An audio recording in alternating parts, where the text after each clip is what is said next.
video update, and we're going to take a look at the Beyond Ultimate Soft-shell waterproof jacket.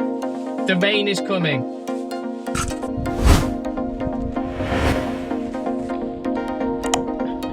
So you might be thinking that this isn't probably the best day to test a waterproof on, but if it was raining and it was windy, I won't be able to speak to you at all. So I've cheated really. I've already done the testing, which you'll have probably seen in other videos or on my social media. So it's already had a good run high up in the Snowdonia mountain range, high wind, high rain, days of up to 6-7 hours. So yeah, it's been put through its paces. So this is more of a recap of how it's got on really. A few things you should look out for when you're looking to buy a good waterproof is, first up I guess, is the waterproofness. And when you first start out, or you might be on a budget, it's easy just to look for waterproof or windproof, which is okay if maybe you're just running for an hour on the road, or it's very low level trails, and it's just going to be showers, that kind of thing. Once you start getting into the hills, any kind of elevation or any kind of amount of time, then waterproof comes with its own kind of categories. So the number you're probably looking for will be listed as 10,000 mm or above. You'll most likely kind of get 10,000 or 20,000 plus.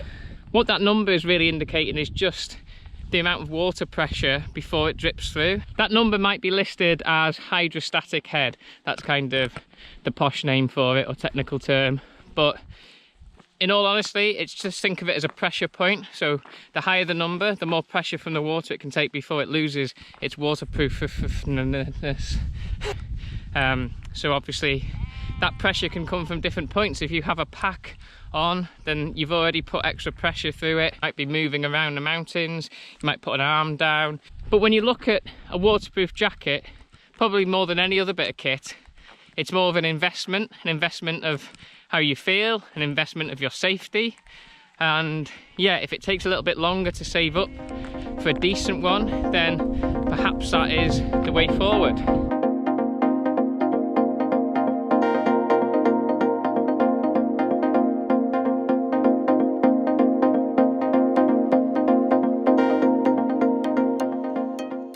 For me, when I'm looking at the jacket, the first thing I'll always look is breathability. And when I'm talking about breathability, that's how quickly the jacket will allow moisture from the inside to escape. What then starts to happen is, if your jacket isn't breathable enough, is that sweat, that moisture can't escape from the jacket. The inside of the jacket and your clothing becomes very wet, and you've gone from your body temperature increasing to suddenly starts to decrease, which at best leaves you a bit uncomfortable, can start to make you feel dehydrated, and yeah, kind of worst case scenario along the lines of hypothermia. Not to scare anyone just from choosing the wrong jacket, but if you're in those kind of conditions, this is what we've got to be thinking about. Not just what is the cheapest, what is the lightest, what looks the best, although that is important. Again, when you're looking at a jacket, it will have a breathability score. For this one, it's 20,000, which is at the high end, very high end. So it's a good indication that they've thought about breathability, and as long as you wear it and use it correctly, then you should have less problems than in a lower rating jacket.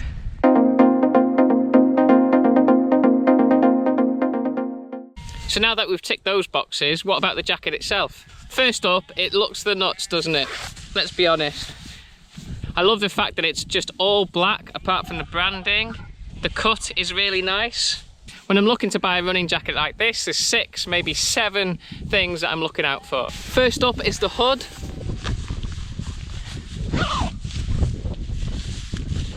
Does it fit well around your face? Does it flap out the back? Does it kind of sit nicely under your chin when you're not using the hood? Like I said, I've had this out on the high mountains and for long runs, and it's passed all those tests. You can kind of go full SAS mode and still look at your navigation on the watch or your map, whatever you need to do, and it's not flapping around too much in the wind, and it stayed pretty secure. Next up would usually be draw cords that I would look at. Now the only draw cords are the ones around the hood on this jacket. There's none fitted under here, there's none at the bottom, but that is a testament to the cut of the jacket. I don't need the draw cords. Plus it has kind of the grippy elastic around the bottom. Don't know if you can see that. And around the wrist, also the same kind of elastic. Next up would be the zips. Now it's tape seams, which again should be standard for a jacket of this kind of cost. And then what I do like is just little touches like this on the zips.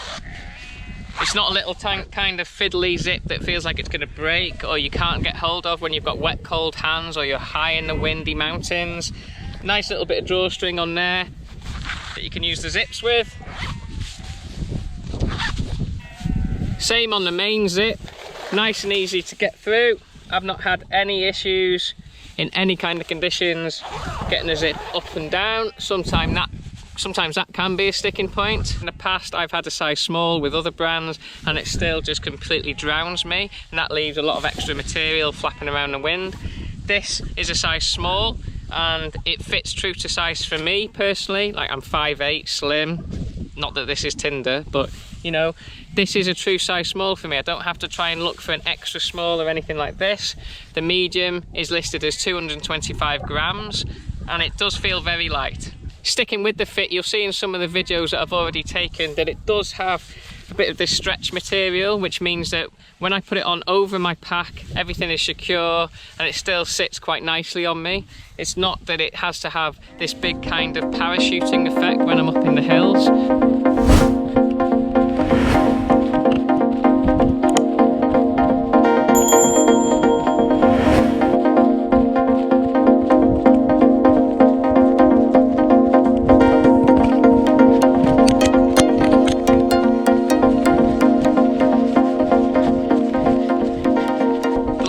Basics I would be looking for is pack size. Now it shouldn't be a worry at this kind of level of jacket, but it does sit nicely.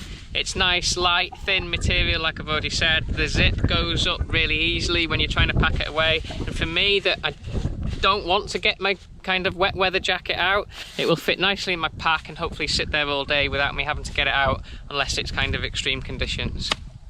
So they're the 6 main basic boxes that I would like to tick when I'm choosing a jacket of this kind of standard. Then I start to look at what little extras the jacket's got, how the manufacturer or designer has gone about looking at it and how it's designed for the runner. And it does go back to the little things, like on the zip, like I said, very easy to get hold of. If my hands were cold and kind of messing around with gloves, I could still loop it. Very good for winter. Nice big high sitting pockets, which is kind of unusual for some of the running jackets. Sometimes they sit really low and they get kind of quite fumbly, or whatever you put in there sits really low and pulls the jacket down. That can cause a pressure point and then kind of builds up the water inside your jacket. In my opinion, these should come as standard these days on a decent jacket, but they're not still. But nice bit of a thumb hole to go through, nice and secure as well. Like I said, it's got that little bit of elastic. It's not a massive thumb hole as well. Sometimes they're big and flappy, again just a little bit of an annoyance. Really well thought out, fits me really well, hopefully it will fit you too. Going back to breathability, these have got some little laser cut kind of air vents just underneath the arm, so I've worked quite hard in this jacket going uphill, downhill, in the rain. I couldn't really take it off, but I didn't really have that feeling too much of overheating either. Didn't get that boil in the bag feeling. Yes, I don't think a waterproof jacket is ever going to be perfect if you're pushing really hard and you're sweating hard and you're trying to have the perfect kind of body temperature. That kind of might not ever happen, but I did not feel uncomfortable once in hours and hours and hours of running in the jacket.